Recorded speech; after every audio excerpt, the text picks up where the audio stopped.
तो हेलो दोस्तों, कैसे आप सभी। आशा करता हूँ कि आप बढ़िया होंगे। तो आज हम लोग देखेंगे, तो अब 1.2 को हम लोग देख लेते हैं। 1.2 तो देखिए 1.2 में आपका है क्या, उनसे पहले हम आपको कुछ इसका थ्योरी बता देते हैं कि गुणनखंड है। क्या चीज़ है? अभाज्य गुणनखंड।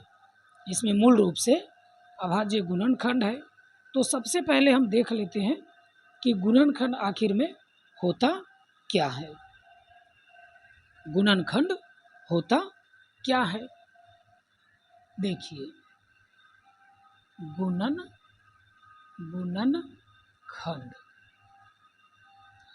तो कोई संख्या, जैसे मान लीजिए 5 ले लिए, तो 5 में कौन कौन संख्या से भाग लगेगा, 5 में कौन कौन संख्या से भाग लगेगा, तो हम लोग कहेंगे कि 1 से लगेगा और 5 से लगेगा। 20 में कौन कौन संख्या से लगेगा, तो 1 से लगेगा, फिर उसके बाद 2 से लगेगा, 4 से लगेगा, 5 से लगेगा, 10 से लगेगा और 20 से लगेगा। तो ये इसका गुणनखंड हो गया। ये इसका क्या हो गया? गुणनखंड। लेकिन यहाँ पर हमको पढ़ना है अभाज्य गुणनखंड। क्या पढ़ना है? अभाज्य गुणनखंड। अभाज्य गुणनखंड। देखिए अभाज्य गुणनखंड मतलब कि केवल अभाज्य संख्या से ही लगेगा। किससे लगेगा? अभाज्य संख्या से लगेगा। तो अभाज्य संख्या कौन कौन होता है, तो सबसे पहले 2 से लगेगा, 3 से लगेगा, 5 से लगेगा, 7 से लगेगा, 11 से लगेगा, 13 से, 17 से, 19 से, उसके बाद 23 से, 29 से, 31 से, फिर 33 नहीं, और उसके बाद 37 है, इस प्रकार से। तो ये सब आपका अभाज्य संख्या है। तो अभाज्य गुणनखंड का मतलब होता है कि केवल अभाज्य संख्या से ही लगे। अब जैसे मान लिए कि हम आपको कहेंगे कि चलिए 50 का अभाज्य गुणनखंड निकालिए। 50 का अभाज्य गुणनखंड निकालिए। अभाज्य गुणनखंड निकाले तो 50 का क्या निकालेंगे? अभाज्य गुणनखंड। तो देखिए 2 से लगाएंगे तो यहाँ पर 25 आ जाएगा, फिर 5 से लगाएंगे तो 5 आ जाएगा। यानी कि 50 का जो गुणनखंड होगा तो 2 गुने 5 गुने 5, यानी कि 2 के पावर 1 और 5 के पावर 2। ये हो गया इसका अभाज्य गुणनखंड। तो अभाज्य गुणनखंड समझ में आ गया? बताइए, अभाज्य गुणनखंड समझ में आ गया? चलिए तो अब जैसे अगला क्वेश्चन देख लेते हैं। अभाज्य गुणनखंड का अगला क्वेश्चन देख लेते हैं आपके बुक से ही। जैसे आपका, हाँ चलिए एक यानी कि ले लेते हैं किसका, अभाज्य गुणनखंड विधि 140। कितना का? 140 का। तो 140 का हम लोग निकालेंगे तो 2 से, तो यहाँ पर हो जाएगा 70, फिर 2 से तो यहाँ हो जाएगा 35, फिर लगेगा 5 से तो यहाँ हो जाएगा 7। यानी कि 140 का अभाज्य जो गुणनखंड आया तो 2 कितना बार आया? 2 बार। 2 कितना बार आया? 2 बार। तो 2 के पावर हम 2 लिखेंगे। कितना लिखेंगे? 2 के पावर 2 लिखेंगे। उसके बाद 5 कितना बार आया? तो 1 बार। तो 5 के पावर 1 लिखेंगे, और नहीं तो 1 नहीं भी लिख सकते हैं। फिर उसके बाद 7 के पावर 1 लिखेंगे। ठीक है, 1 नहीं लिखेंगे तो भी चलेगा। तो ये 140 का अभाज्य गुणनखंड हो गया। ठीक है। अब क्वेश्चन आता है कि सर अभाज्य गुणनखंड निकालने के बाद इसका उपयोग कहाँ होगा? अभाज्य गुणनखंड निकालने के बाद इसका उपयोग कहाँ पे होगा? तो इसका उपयोग HCF निकालने में किया जाता है, इसका उपयोग LCM निकालने में किया जाता है। तो अब हम लोग सीख लेते हैं कि अभाज्य गुणनखंड विधि से LCM और HCF कैसे निकाला जाता है। ठीक है, तो सबसे पहले अभाज्य गुणनखंड निकालने आ गया। एक बार निकालने आ गया तो हमको बता दीजिए कि हाँ निकालने आ गया। ठीक है, ताकि हम आगे चले। चलिए, अभाज्य गुणनखंड विधि से अब हम लोग HCF निकालेंगे और LCM निकालेंगे। अभाज्य गुणनखंड विधि से महत्तम समापवर्त्य तथा लघुत्तम समापवर्त्य निकालना। देखिए, यानी कि अब हम आपको सिखाएंगे कि अभाज्य गुणनखंड विधि से महत्तम कैसे निकालते हैं और फिर लघुत्तम कैसे निकालते हैं। तो अभाज्य गुणनखंड विधि से महत्तम और लघुत्तम निकालने की जो विधि है, तो उनसे पहले आपको करना क्या पड़ेगा कि अभाज्य गुणनखंड निकालना पड़ेगा। मान लिए कि छोटी संख्या ले लेते हैं 15, जैसे बुक्के से ले लेते हैं, कोई दिक्कत नहीं। एक ले लेते हैं 6 और दूसरा ले लेते हैं 20। आपसे एक ले लेते हैं 6 और दूसरा 20 का HCF तथा LCM निकालना है। अब ध्यान दीजिए, तो इसको आप LCM निकाल सकते हैं, HCF निकाल सकते हैं कई विधि से। जैसे पहला विधि जो है अभाज्य गुणनखंड विधि अभी है, आप लोग बचपन में पढ़े होइएगा इस प्रकार से। 6 और 20 का निकालिए तो 2 से लगेगा। किससे लगेगा? 2 से लगेगा, तो हो जाएगा यहाँ पर 3 और यहाँ पर हो जाएगा 10। अब नहीं लगेगा तो गुना कर देंगे, 2 गुने 3 गुने 10, यानी कि लसा बराबर जो हो जाएगा वो कितना हो जाएगा, तो 2 तिया 6 और 6 दाही 60, लघुत्तम हो गया। फिर महत्तम निकालेंगे तो 20 में हम 6 से भाग देंगे तो 6 तिरी 18 और यहाँ पर 2, फिर इसको घेरेंगे तो 2 तिया 6, यानी कि कट गया, तो HCF जो आ गया वो 2 आ गया। तो ये भाग विधि से हो गया। ठीक, अब देखिए हम लोग निकालते हैं अभाज्य गुणनखंड विधि से। किस विधि से? अभाज्य गुणनखंड विधि से निकालते हैं। तो सबसे पहले क्या करेंगे कि 6 का हम लोग अभाज्य गुणनखंड निकालेंगे और 20 का भी क्या करेंगे, अभाज्य गुणनखंड निकालेंगे। तो 6 का अभाज्य गुणनखंड हो जाएगा 2 के पावर 1 गुने 3 के पावर 1, और 20 का गुणनखंड क्या हो जाएगा, तो 2 के पावर 2 और गुने 5 के पावर 1। अब 20 का 2 के पावर 2 कैसे आया, तो देखिए 20 तो 2 से तो 10, फिर 2 से 5, यानी कि 2 कितना बार है, 2 बार, और 5 कितना बार है, तो 1 बार। ठीक, तो ये हो गया आपका अभाज्य गुणनखंड। अब है कि इसमें हम लोग HCF निकालेंगे। क्या निकालेंगे? HCF। तो HCF का मतलब होता है हाईएस्ट कॉमन फैक्टर। क्या होता है? हाईएस्ट कॉमन फैक्टर, यानी कि सबसे हाईएस्ट, सबसे बड़ा जो दोनों में है। ठीक, सबसे बड़ा जो दोनों में है। देखिए 2 के पावर 2 इसमें है, नहीं है, इसमें है, नहीं है, लेकिन इसमें है, इसमें तो नहीं है, लेकिन 2 के पावर 1 इसमें भी है और इसमें भी है।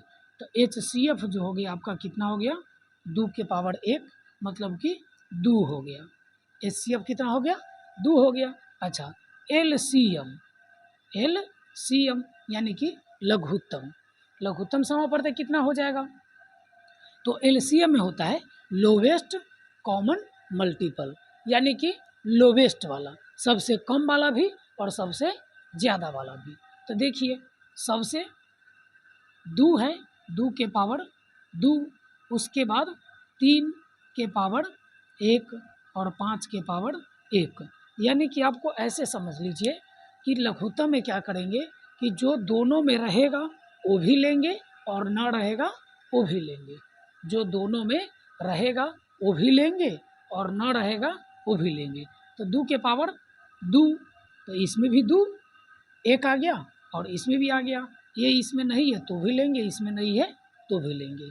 ठीक है, तो देखिए इसका आंसर कितना आ जाएगा, 2 के पावर 2 तो 4 गुने 3 गुने 5, यानी कि 4 तिया 12 और 12 पंचे 60। इस विधि से भी कितना आया, तो 60 आया। ठीक, तो इस प्रकार से आपको समझ में आ गया होगा कि अभाज्य गुणनखंड विधि से हम लोग लघुत्तम कैसे निकालेंगे और महत्तम कैसे निकालेंगे। अब यहाँ पर एक फॉर्मूला आता है, देख लीजिए, इनको आप लोग नोट कर लीजिएगा, ठीक, या स्क्रीनशॉट ले लीजिएगा। चलिए अब हम लोग बताते हैं आगे कि एक फॉर्मूला यहाँ पर आता है कि अभी हम लोग देखें कि इसका मौसा कितना आया है तो 2 और लौसा कितना आया है तो 60। अब पहली संख्या कौन है?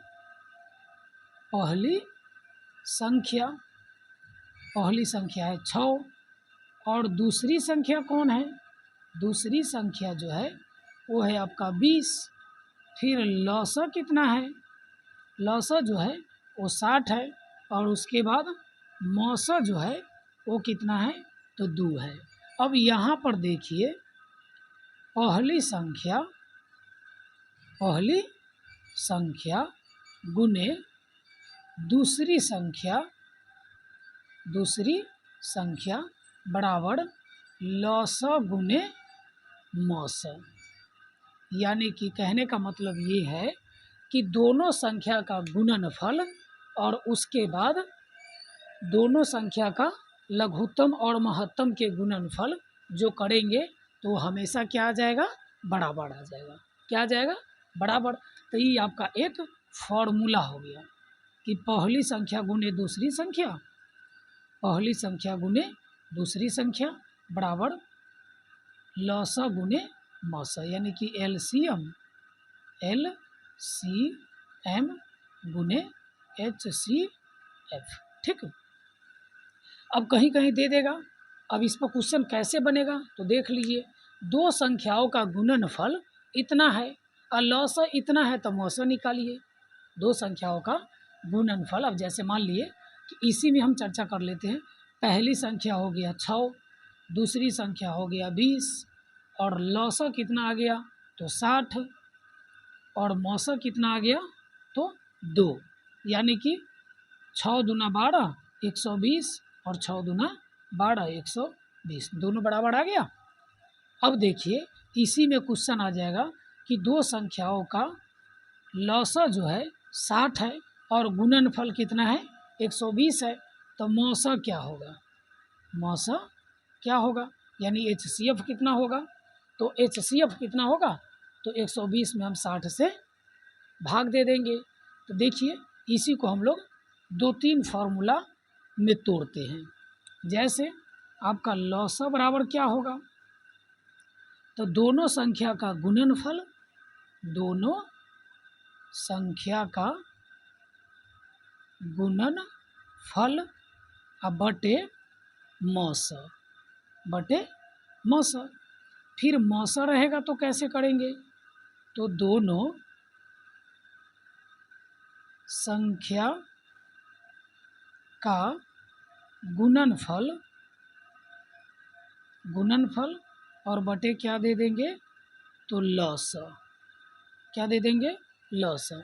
यदि पहली संख्या निकालना रहे, यदि आपको पहली संख्या निकालना रहे तो क्या करेंगे? पहली संख्या तो लौसा गुने मौसा बटे दूसरी संख्या। यदि आपको फिर दूसरी संख्या निकालना रहे तो क्या करेंगे? दूसरी संख्या निकालना रहे तो लौसा गुने मौसा बटे पहली संख्या। तो इस प्रकार से एक फार्मूला से कितना बन गया तो 4 फार्मूला बना। एक फार्मूला से कितना बन गया? 4 फार्मूला बन गया। अब इसमें से क्वेश्चन अनेक प्रकार से रह सकता है कि दो संख्याओं का गुणनफल 120 है, मौसा कितना है 2 है, तो लौसा निकालिए, ठीक। उसी प्रकार से क्वेश्चन कर देगा कि पहली संख्या 6 है, दूसरी संख्या 20 है, यदि मौसा कितना है 2 तो लौसा निकालिए। तो इस प्रकार से क्वेश्चन आएगा तो बन जाएगा। चलिए तो अब हम लोग चलते हैं अब चैप्टर पे। यहाँ से हम लोग चलते हैं चैप्टर पे। अच्छा 3 रहेगा तो कैसे बनाएंगे? कोई दिक्कत नहीं, 3 से ले लेते हैं। देखिए, चलो इसको मिटा दें। चलिए मिटा देते हैं, आप लोग स्क्रीनशॉट ले लीजिएगा अपना। यहाँ पर अब 3 संख्या रहेगा तो क्या करेंगे? 3 संख्या यदि रहे तो हम लोग क्या करेंगे उनको देख लेते हैं। तो एक संख्या 6, 72 और 120। एक संख्या है 6 और दूसरा है 72 और तीसरा है 120। तीसरा क्या है? 120 है। तो अब 120 जो है, अब सबका क्या करेंगे हम लोग? गुणनखंड निकालेंगे। क्या निकालेंगे? गुणनखंड। हाँ जा जा 120, 72 और 6 सबका क्या करेंगे हम? गुणनखंड निकालेंगे। तो देखिए 6 का गुणनखंड आ जाएगा 2 गुने 3। इसका गुणनखंड निकालते हैं तो 72 का निकालेंगे तो 2 से, तो यहाँ पर हो जाएगा 36, फिर 2 से तो 18, फिर 2 से 9, फिर 3 से 3, यानी कि 2 के पावर कितना आ जाएगा? 1 2 3, 2 के पावर 3 और 3 के पावर 2। ठीक, उसके बाद 120 का निकालेंगे। तो 120 का, तो देखिए 120 का यदि हम निकालेंगे तो 2 से तो 60, फिर 2 से तो यहाँ पर 30, फिर 2 से तो 15, फिर 3 से तो 5, यानी 2 के पावर 3 और 5 के पावर 1। अब इसको जल्दीबाजी में निकालने के लिए हम लोग क्या करेंगे वो देखिए कि जल्दीबाजी में इसको हम लोग कैसे निकालेंगे। तो इसको 2 पार्ट में तोड़ेंगे। जो संख्या का निकालना है उसको हम लोग कितने पार्ट में तोड़ेंगे? 2 पार्ट में तोड़ देंगे। जैसे 120 का निकालना है तो कोई नज़दीक संख्या ले लीजिए जो आपको सूटेबल लगे। वैसे कोई भी संख्या को तोड़ सकते हैं, लेकिन नज़दीक वाला को तोड़िएगा तो थोड़ा ज़्यादा बढ़िया होगा। नज़दीक वाला को तोड़िएगा तो क्या ज़्यादा बढ़िया होगा। जैसे देखिए 120, तो 120 को तोड़िए तब 12 गुने 10, फिर इसको तोड़िए तो कितना? 4 गुने 3, और इसको तोड़िए तब 5 गुने 2, फिर इसको तोड़िए 2 गुने 2। देखिए निकल गया। 2 कितना बार आया? 3 बार। 3 कितना बार आया? 3 आ गया तो 1 बार। और 5 कितना बार आया? 1 बार। कितना बार? 1 बार। हाँ ठीक, चलिए तो अब इसको हम लोग मिटा देते हैं। अब यहाँ से इसका हम HCF निकालते हैं। क्या निकालते हैं? HCF। तो HCF का मतलब होता है हाईएस्ट कॉमन फैक्टर, यानी कि सबसे बड़ा और सब में, सबसे बड़ा और सब में होना चाहिए। तो सबसे बड़ा कौन है? तो ये, लेकिन सब में तो है नहीं, ये इन दोनों में है, इसमें नहीं है। सबसे बड़ा 2 के पावर 3 है, लेकिन इसमें नहीं है। तो 2 के पावर 1 जो है सो सब में है। तो यहाँ क्या दे देंगे हम? 2 के पावर 1, यानी कि HCF आपका हो गया 2। अब LCM निकालेंगे। LCM निकालेंगे तो LCM में क्या करेंगे कि जो सबसे बड़का पावर होगा वो, और नहीं रहेगा वो भी, सब के सब ले लेंगे। तो कितना? 2 के पावर 3, फिर उसके बाद 3 के पावर 2, और फिर उसके बाद 5 के पावर 1। अब सबको क्या करेंगे? गुना कर देंगे। सबको क्या कर देंगे? गुना कर देंगे। तो यहाँ पर यदि हम सबको गुना करेंगे तो क्या आ जाएगा? 2 दूना 4 दूना 8, 3 तिया 9, और यहाँ पे 5, यानी कि इसका 8 आएगा, इसका 9 आएगा और इसका 5 आएगा। तो 8 पंचे 40, 8 पंचे 40, और फिर 4 नमा 36, 4 नमा 36, यानी कि 360 जो होगा आपका आंसर हो जाएगा। कितना हो जाएगा? 360। ठीक, तो इस प्रकार से 3 संख्या या 4 संख्या या जितना भी रहे तो वह यानी कि हम लोग निकाल लेंगे। तो HCF निकालना रहे या फिर LCM निकालना रहे तो निकाल लीजिएगा। चलिए तो अब हम लोग आगे देख लेते हैं। अच्छा, यहाँ पे HCF जो है, HCF वो मतलब कि कितना? 2। 120 का कितना आया? 120 का, तो यहाँ पे 2 तो 60, फिर 2 से तो कितना आ जाएगा 30, फिर 2 से तो यहाँ पर 15, फिर 3 से तो 5, यानी कि 1 3 यहाँ पर छूट गया है। 1 3 क्या है, छूट गया था। चलिए, यानी कि HCF आपका हो जाएगा 2 गुने 3 यानी कि 6। कितना हो जाएगा, 6 हो जाएगा। 1 3 यहाँ पर छूट गया था। ठीक है, तो इस प्रकार से हम लोग HCF और LCM निकाल लेंगे। तो अब सही हो जाएगा, अब तो बन जाएगा ना। बोलिए, अब बनेगा या फिर नहीं बनेगा, बोल दीजिए एक बार।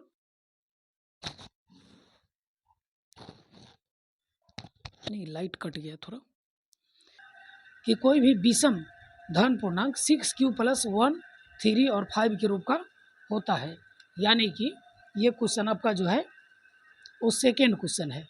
दूसरा क्वेश्चन है कि 6 प्लस 1 6 प्लस 3 6 प्लस 5 के रूप का होता है। ठीक, ये आपको दिखाना है। तो जब ये दिखाना है तो इसमें हम लोग b बराबर क्या डालेंगे, ये आप लोग पहले बताइए। इसमें b बराबर हम लोग क्या डालेंगे, ये पहले आप लोग हमें बताइए। तो b बराबर हमने कल आपको बताया था कि b बराबर वह चीज़ डालते हैं जो यहाँ पर दिया हुआ रहता है।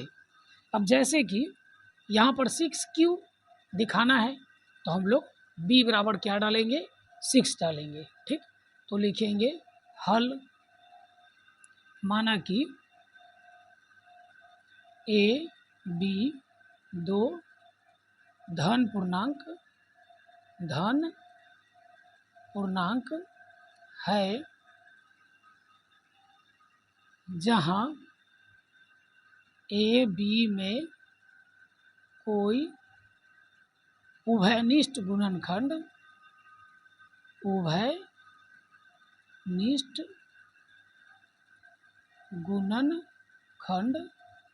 नहीं है, तो भाग एल्गोरिदम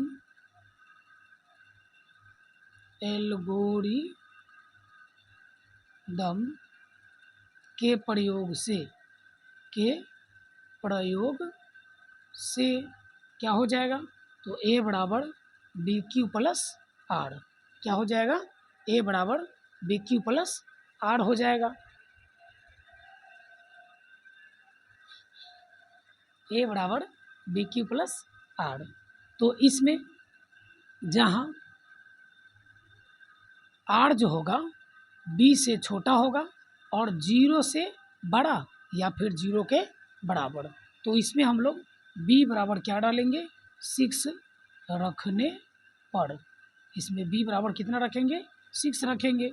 तो यहाँ पर a बराबर हो जाएगा 6q प्लस के r, जहाँ r जो होगा 6 से छोटा होगा और 0 से बड़ा या फिर 0 से बराबर। तो r जो हो जाएगा वो कौन कौन आ जाएगा, तो एक 0 आ जाएगा, एक क्या आ जाएगा 0, दूसरा 1, तीसरा 2, चौथा 3, फिर 4 और फिर 5। यानी कि r का जो वैल्यू होगा वो कितना होगा, तो 6 से कम होगा और 0 से बड़ा और 0 के बराबर होगा। अब बारी बारी से हम देखेंगे कि हमको दिखाना क्या है, तो दिखाना है विषम वाला। क्या दिखाना है, विषम वाला दिखाना है, तो विषम वाला ही हम लेंगे। तो विषम इसमें कौन कौन है यहाँ पर लिख देंगे। चूँकि r विषम है यानी कि विषम पूर्णांक दिखाना है, चूँकि विषम पूर्णांक दिखाना है, तो विषम कौन है, इसीलिए r बराबर 1 डालेंगे, फिर 3 डालेंगे, फिर 5 डालेंगे। कितना लेंगे, r बराबर 1, 3 और 5 लेंगे। अब r बराबर इतना इतना इतना रखने पर, चलिए रखिए। तो इसमें यदि हम डालेंगे समीकरण 1 में, यदि r के जगह पर एक बार 1 डालेंगे तो क्या हो जाएगा, a बराबर आ जाएगा 6q और प्लस के 1, एक बार 3 रखेंगे तो 6 क्यू प्लस के 3, और एक बार 5 रखेंगे तो आ जाएगा 6 क्यू प्लस के 5, तीनों आ गया। यही हमको दिखाना भी था। चाहे तो आप इसको 3 बार लिख सकते हैं कि r बराबर 1 रखने पर तो a बराबर इतना, r बराबर 3 रखने पर तो a बराबर 6 क्यू प्लस 3, r बराबर 5 रखने पर तो a बराबर 6 क्यू प्लस 5। ठीक, आ गया समझ में। चलिए अब उसके बाद लिख देंगे यहाँ के बाद कि अतः कोई भी धन पूर्णांक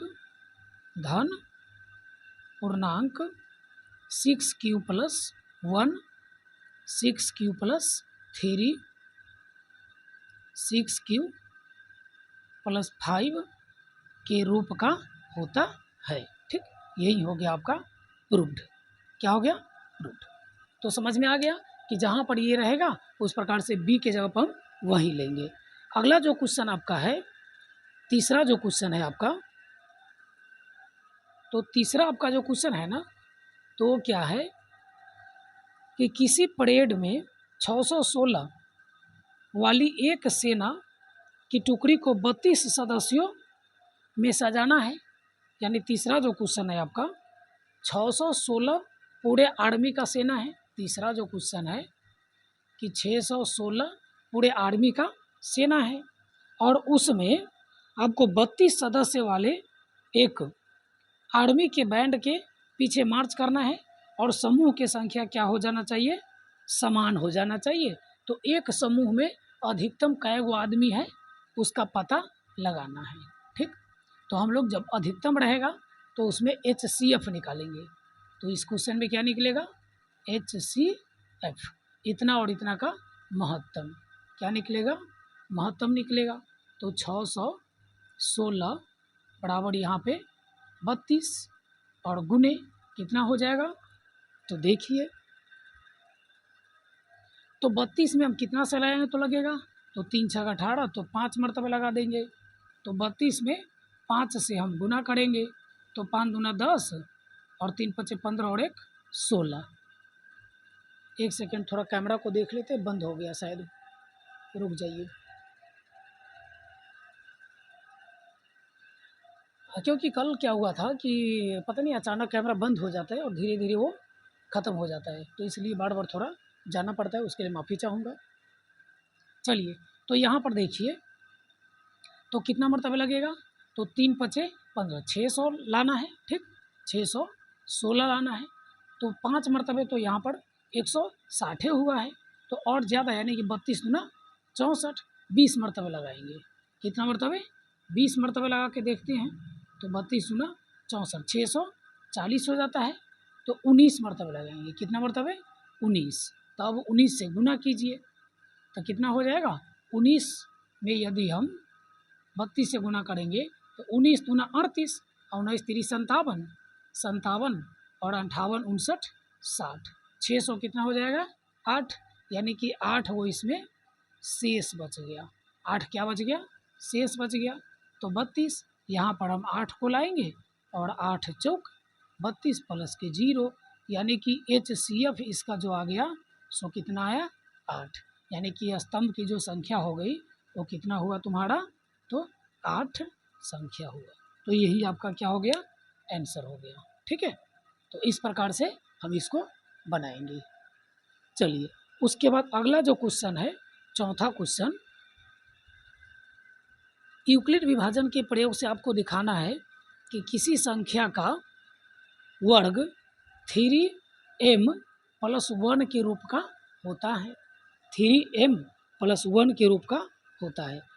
तो इसमें भी क्या करेंगे कि m यानी कि हम लोग q के जगह पर कितना डाल देंगे? सॉरी, b के जगह पर कितना डाल देंगे? तो 3 डाल देंगे। कितना डाल देंगे? 3 डाल देंगे। तो इस प्रकार से आप इस क्वेश्चन को बना लीजिएगा। ठीक है, नहीं बनेगा तो फिर हमको आप बता दीजिएगा, तो क्वेश्चन हम बना देंगे। ठीक है, चलिए, तो अब इसी प्रकार से अब आपका ये 1.1 आपका ख़त्म हो गया। अच्छा, आपको याद होगा कि कल हमने एक क्वेश्चन आपको दिए थे बनाने के लिए। कौन क्वेश्चन था ज़रा देख लेते हैं। 867 और 225, 867 और 255 है, 25 नहीं, का HCF निकालना था। क्या निकालना था? HCF निकालना था। तो इसका HCF जो निकालना था तो उसको हम लोग बता देते हैं कि इसमें कितना से लगाएंगे। तो देख लीजिए पहले, 867 बराबर 255 गुने 2 चौका 8, ज़्यादा हो जाएगा तो 3 मरतबे ही लगा के देख लेते हैं। कितने मरतबे? 3 मरतबे। तो 5 तिया 15 और 5 तिया 15 और 1 16, 2 तिया 6 और 1 7, 765। यदि हम 4 मरतबे लगाएंगे तो कितना हो जाएगा? 4 पंचे 20, 4 पंचे 20 और 2 22, 4 दूना 8, 9 10, ज़्यादा हो जाता है ना। तो हम 3 मरतबे ही लगाएंगे। कितने मरतबे? 3 मरतबे। अब यहाँ इसमें शेष कितना बचा? तो 867 में से हम लोग 765 को घटा देंगे।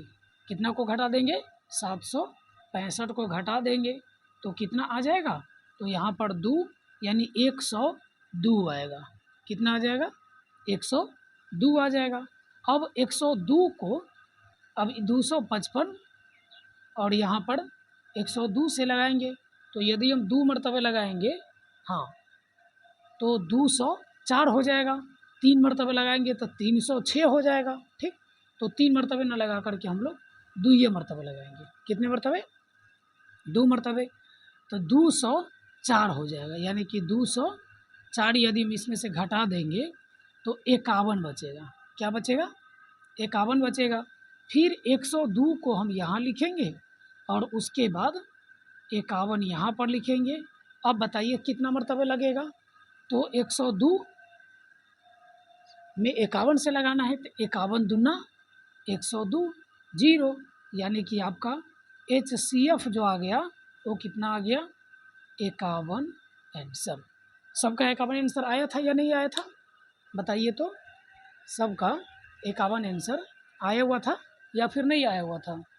चलिए, आया था तो बहुत बढ़िया, क्योंकि 1-2 क्वेश्चन आपको हम दे देते हैं बनाने के लिए, ताकि आप भी घर पे रिवाइज कीजिए, और नहीं बनता है तो फिर हम उस क्वेश्चन को बना देते हैं। ठीक है, तो इसी प्रकार से आपका 1.1 आपका ख़त्म होता है।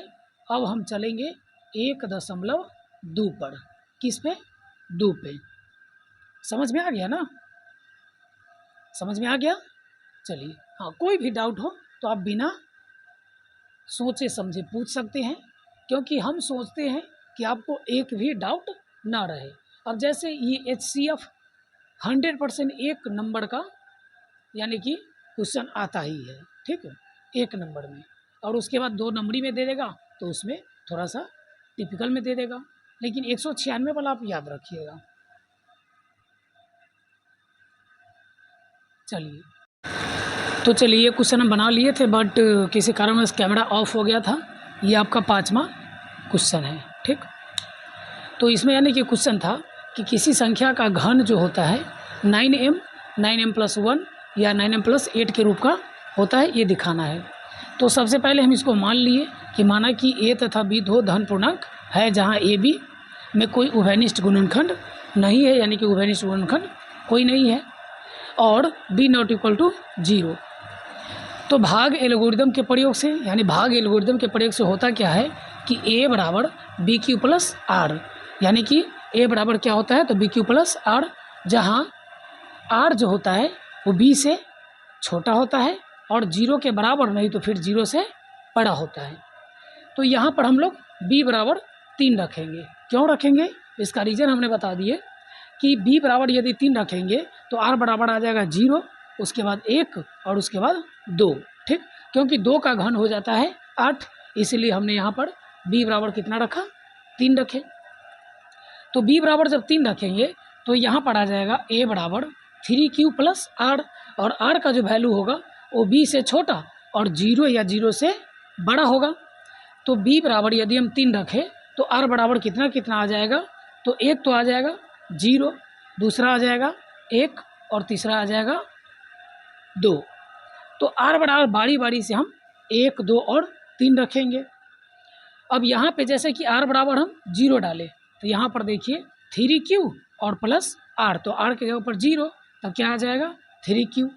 उसी प्रकार से r बराबर 1 डालेंगे तो r बराबर 1 डालेंगे तो क्या होगा 3q और प्लस के 1, तो यहाँ पर लिख दिए।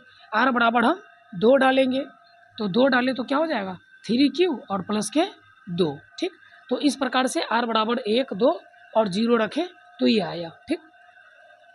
अब हम लोग क्या करेंगे कि इसका घन करना है। क्या करना है? घन। तो दोनों तरफ हम लोग घन करेंगे। दोनों तरफ क्या करेंगे? घन करेंगे। तो दोनों तरफ जब घन करेंगे तो इसका a का क्यू हो जाएगा और इसका क्या होगा, तो 3 का हम जब क्यू करेंगे तो 3 3 9 3 27 हो जाएगा।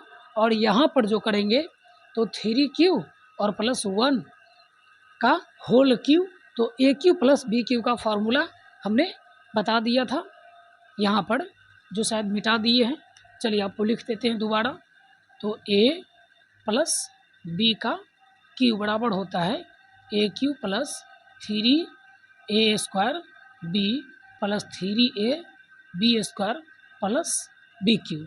ये फार्मूला आपका a प्लस बी का होल क्यू का होता है, ठीक है। तो अब उसमें जो हम लोग देखेंगे तो a बराबर रखेंगे 3q और b बराबर रखेंगे 1। तो इसका यदि a और प्लस b के होल के ऊपर बैठाए तो आ गया कितना 3q का हम लोग क्यूब निकालेंगे तो 3 3 9 3 27 आ जाएगा। उसके बाद यहाँ पर तो 3 3 3 9 3 27 और b के जगह पर 1 तो 27 क्यू स्क्वायर होगा। फिर उसके बाद यहाँ पर आ जाएगा 9 क्यू और यहाँ पे प्लस 1। उसी प्रकार से इसका क्यूब निकाले तो इतना आ गया। अब हम लोग इसमें से कॉमन ले लिए। क्या ले लिए? 9 सब में से क्या ले लिए? कॉमन। तो इसमें से 9 कॉमन लिए थे, इतना बचा। इसमें से 9 कॉमन लिए तो 3q और प्लस के 3q स्क्वायर और प्लस के q प्लस 1 बचा, ठीक। इसमें से कॉमन लिए तो ये। अब यहाँ पर हमने क्या किया कि इसको मान लिए m। क्या मान लिए? m। किसको? 3q का होल क्यू का मान लिए m और इसको भी मान लिए m और यहाँ पर इसको मान लिए m। तो जब इसको m माने तो 9m आ गया, इसको m माने तो 9m प्लस 1 आ गया और इसको जब हम m माने तो यहाँ पर 9m प्लस 8 आ गया। अब उसके बाद लिख देंगे जहाँ m बराबर एक बार ये है, दूसरी बार ये है और तीसरी बार ये है, ठीक। तो इस प्रकार से हम लोग दिखा दिए। अब अतः लिख देंगे कि किसी धन पूर्णांक का घन इतना इतना इतना के रूप का होता है। अब यहाँ पर हो गया आपका प्रूव्ड। क्या हो गया? प्रूव्ड हो गया, ठीक। तो ये क्वेश्चन आपका छूटा हुआ था उसमें, तो यहाँ पर ये क्वेश्चन बना था इसीलिए हम लोग समझा दिए हैं इसे। अगला जो क्वेश्चन है आपका, चलिए खैर कोई बात नहीं, तो अब तो निकल जाएगा ना एलसीएम और एचसीएफ। अब चलते हैं हम लोग क्वेश्चन पे। अब हम लोग क्वेश्चन पे चलते हैं। तो पहला क्वेश्चन है आपका 1.2 का। पहला जो क्वेश्चन है इसको मिटा देते हैं एक बार। पहला जो क्वेश्चन है कि अभाज्य गुणनखंड के गुणनफल के रूप में व्यक्त कीजिए। यानी कि आपको अभाज्य गुणनखंड निकालना है। क्या करना है? अभाज्य गुणनखंड निकालना है। तो देखिए अभाज्य गुणनखंड हम लोग निकालते हैं। तो सबसे पहला जो क्वेश्चन है कि 140 का, पहला जो क्वेश्चन है कितना का? 140 का। दूसरा है आपका 156 का। तीसरा जो आपका है वो है 3825 है। और चौथा है 5005 और पाँचवा जो है आपका है 7429। अब बारी बारी से इसको हम लोग निकालेंगे। बारी बारी से क्या करेंगे? निकालेंगे। सबका क्या करना है? अभाज्य गुणनखंड निकालना है, ठीक। तो देखिए 140 का यहाँ पर लिखेंगे हल और 140। तो 140 को 2 पार्ट में बांटिए। हम थोड़ा दूसरे तरीके से बना रहे हैं, ठीक। तो 2 पार्ट में तोड़िए तो लगभग आप कितना से लगा सकते हैं बताइए। तो सोचिए कितना से लगा सकते हैं। आप कहिएगा 2 से। हाँ ठीक है 2 से लगेगा, बट थोड़ा सा ज़्यादा लीजिए, 2 से कुछ ज़्यादा लीजिए, 2 से कुछ ज़्यादा, ज़्यादा नहीं कुछ ज़्यादा लीजिए, कितना हो जाएगा बताइए तो। अब जैसे मान लिए 5 से 8 से देखिए लगेगा कि नहीं, तो हम लोग 8 से लगा देंगे, तो 8 8 दूना 16 ज़्यादा हो जाएगा, तो 8 और 5 13, 8 6 14, तो लगेगा कि नहीं 8 से बताइए, 8 से तो नहीं लगेगा। चलिए तो देखिए 140 का ऐसे निकाल लीजिए 2 से, तो 7 दूना 14 70, फिर 2 से तो 35, फिर उसके बाद कितना से 5 से और यहाँ पर 7, यानी कि 2 गुने 2 गुने 5 गुने 7, यानी कि 140 का जो अभाज्य गुणनखंड आया तो 2 के पावर 2 आया, उसके बाद 5 के पावर 1 और 7 के पावर 1 आ गया। चलिए तो तीसरा जो क्वेश्चन है आपका वो है कि अभाज्य गुणनखंड विधि से HCF और LCM निकालना है, यानी कि 12, 15 और 21 का HCF और LCM निकालना है। तो यहाँ पर देखिए, नहीं उसमें ब्लड हो गया था ना, इसीलिए दोबारा बना रहे हैं। 15 12 हो गया, 15 हो गया और 21 हो गया, तो 12 को हो जाएगा 2 दूना 4 तिया 12, उसके बाद 3 पचे 15 और 7 तिया 21, तो HCF जो आ जाएगा वो आ जाएगा कितना 3, और LCM जो आ जाएगा वो कितना हो जाएगा, तो 3 गुने 2 के पावर 2 गुने 5 गुने 7, यानी कि 2 दूना 4 पंचे 20, 20 तिया 60, 6 सत्ते 42, 420 इसका राइट आंसर हो गया, यानी कि तीसरा के पहला क्वेश्चन का। ठीक, दूसरा और तीसरा क्वेश्चन आप लोग इसी प्रकार से बना लीजिएगा। चौथा क्वेश्चन इस पे है लिखा हुआ, ठीक, यानी कि HCF ऑफ इतना इतना 9 दिया गया है, तो LCM ऑफ इतना इतना आपको निकालना था, यानी कि यहाँ पर पहली संख्या गुने दूसरी संख्या हम जानते हैं बराबर लसा गुने मसा होता है, तो 306 और 657 गुने लसा गुने मसा, तो मसा दिया हुआ है कितना, तो 9, तो हम यहाँ पर पहली संख्या गुने दूसरी संख्या बटे मसा लिखेंगे तो लसा निकल जाएगा। अब यहाँ पर इसको काट दिए, 34 मरतबे काटा और 34 में 657 से गुना किए तो कितना आ गया, तो 22,338 आ गया। ठीक, 22,338। हाँ चेक करता नहीं तीस ब्लड हो कि क्या ना,